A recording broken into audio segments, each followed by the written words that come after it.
जय श्री कृष्ण। जय श्री कृष्ण। भारत बंधन घाट पर हम लोग जो ये कार्यक्रम कर रहे हैं, इसका नाम है गीता फॉर स्टूडेंट्स। इसमें हम लोग गीता जी का एक श्लोक डेली पढ़ते हैं और स्टूडेंट के नजरिए से उसको देखते हैं कि स्टूडेंट को कैसे वो फायदेमंद हो सकता है। आगे चलेंगे, उससे पहले बच्चों से पूछ लेते हैं, अगर ये कुछ सुनाना चाहते हैं कोई श्लोक को सुना सकते हैं। भीष्म द्रोण प्रमुखता सर्वेषां च महिषिदाम उवाच पार्थ पश्यताम समवेता कुरुनीति। अर्थात भीष्म द्रोण तथा अन्य राजाओं के सामने भगवान कृष्ण ने कहा, हे पार्थ, यहाँ एकत्र सभी कुरुओं को देखो। बहुत बढ़िया। आज हम लोग 26वें श्लोक को पढ़ेंगे। वहां पर दोनों पक्षों की सेनाओं के मध्य में अपने चाचा, ताऊओं, पितामहों, गुरुओं, मामाओं, भाइयों, पुत्रों, पौत्रों, मित्रों, ससुरों और शुभचिंतकों को भी देखा।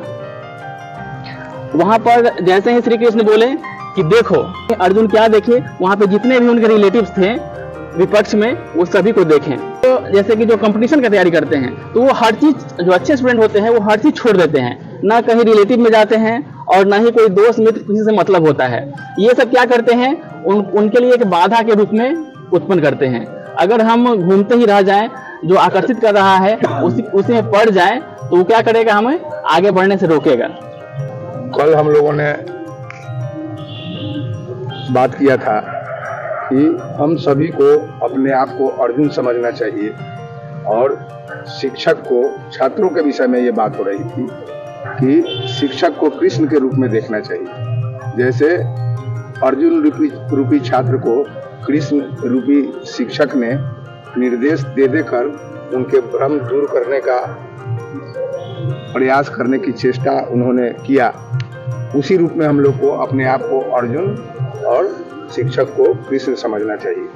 अब यहाँ पर यह बात है कि अर्जुन के कहे अनुसार उनके गुरु श्री कृष्ण दोनों सेनाओं के बीच में ले जाकर के खड़ा कर दिए। यहाँ पर हम लोग छात्रों के संदर्भ में देखें तो गुरु जी ने छात्र की जिज्ञासा को शांत करने के लिए वो ऐसे जगह पर ले गए जहाँ पर कि सभी विद्यार्थी एक साथ बैठकर तैयारी करते हैं, और वहाँ पर जाकर के उन्होंने बोला कि देखो, यहाँ पर साइंस कॉलेज के भी बच्चे हैं, यहाँ पर आर्ट्स कॉलेज के भी बच्चे हैं, यहाँ पर बीएन कॉलेज के भी बच्चे हैं, यहाँ पर आरएन कॉलेज के भी बच्चे हैं, यहाँ पर जमनीलाल कॉलेज के भी बच्चे हैं, यहाँ मैक्सवेल स्कूल के भी बच्चे हैं, यहाँ सेंट पॉल के भी बच्चे हैं। यहाँ पर सभी बच्चे अपने तैयारी के लिए यहाँ पर बैठे हुए हैं।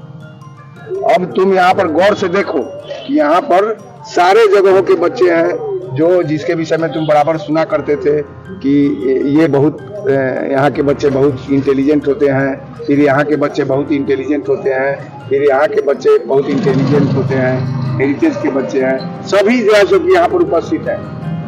तुम कम से कम इस सारे दृश्य को देखो और उसके बाद तुम ध्यान से सुनो कि आपस में क्या चर्चा कर रहे हैं, और तुम अपने ज्ञान को इनके चर्चाओं के बीच रख करके तौलो कि तुम कितना जानते हो, तुम इनसे ज्यादा जानते हो या तुम इनसे कम जानते हो। इस तरह से करोगे तो तुम्हारी तैयारी अच्छी हो जाएगी। मुझे तो यही लगता है, क्या तिवारी जी? मुझे तो ऐसा ही लगा।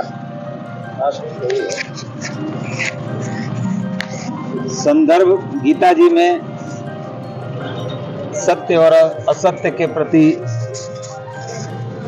संघर्ष का है, और इसी को सिद्ध करने के लिए दोनों पक्ष वीरों से सजी हुई सेना के साथ आमने सामने खड़े हैं। यहाँ हम देख रहे हैं कि अर्जुन ने वहां पर जाकर क्या देखा, सारे शुभचिंतक, सभी भाई, अपने चाचा, ताऊ, पितामह, गुरु, मामा, ससुर, पुत्र, पौत्र, मित्र, जितने भी थे, अपने थे, जिनके साथ वो उठते बैठते थे, वो सारे आज अपनी अपनी बातों को सिद्ध करने के लिए, सत्य सिद्ध करने के लिए प्रतिद्वंदी के रूप में सामने खड़े हैं।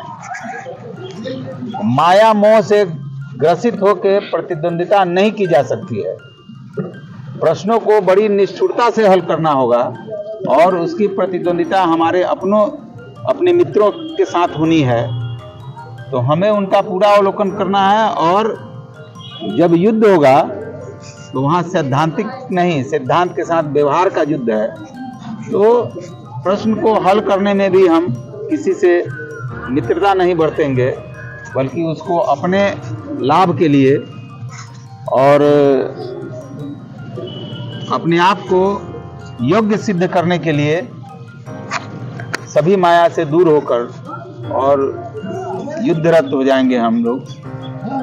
हमारी समझ से अर्जुन को यही दिखलाया गया कि हमें सत्य के लिए युद्ध करना है तो अपनों से करना है, प्रश्न हल करना है, प्रतियोगिता जीतनी है तो अपनों के बीच जीतना।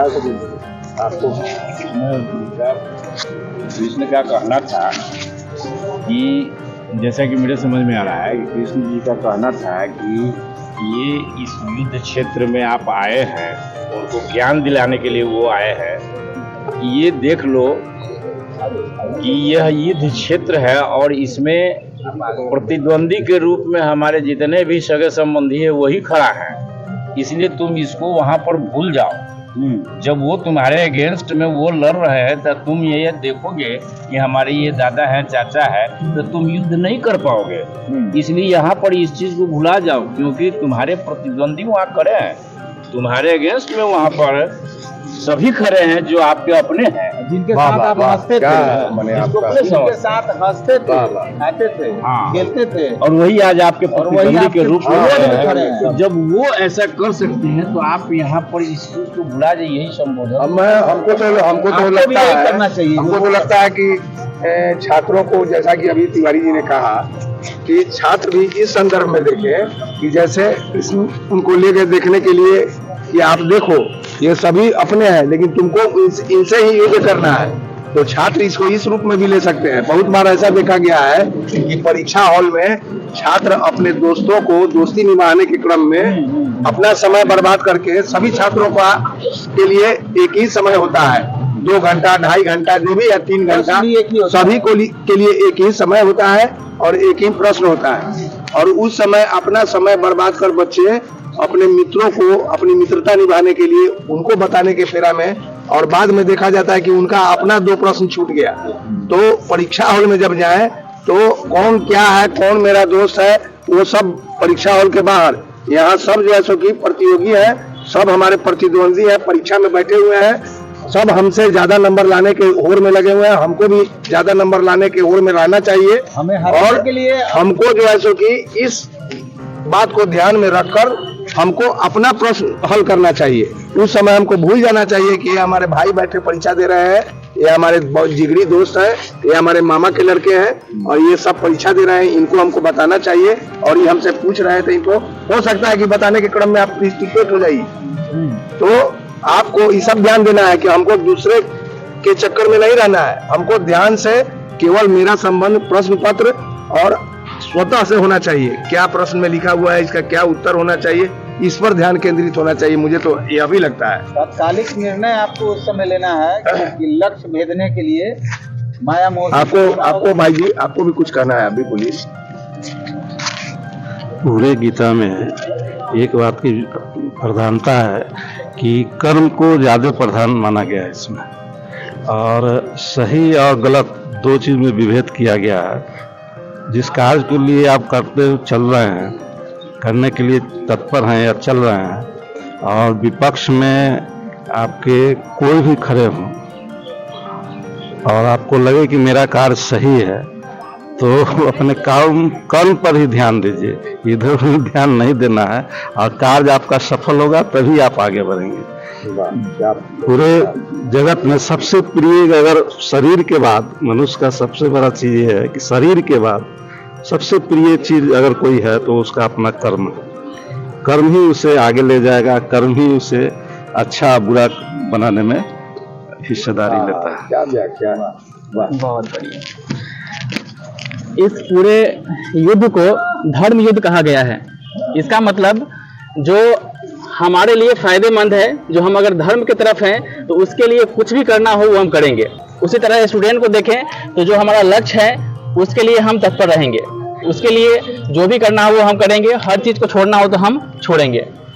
तो आज के लिए बस इतना ही, कल मिलेंगे अगले श्लोक के साथ। जय श्री कृष्ण। जय श्री कृष्ण।